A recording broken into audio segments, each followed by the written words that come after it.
पीर जी ने जाना ही दरिया के दूजे किनारे जो सुल्तानी शाह बैठा ना ते बहिंदे सर बाबा थी मला ते बहिंदे सर अदे आपस के अंदर कराया तय नहीं हुआ ते बहिंदे सर सरफ आउंदी आ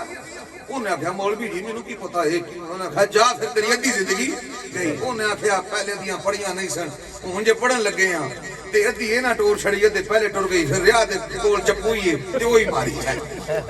ओ थोड़ी देर गुजरे फिर आखे सिर्फ आउंदी उन्हें ए भी कल्ला ते ओ भी कल्ला आके सिर्फ आखे नहीं उन्हें आख्या तेरी अद्धी जिंदगी गई एक दरमियान जो सुल्तानी साहब गई ना कश्ती ते डोली थोड़ी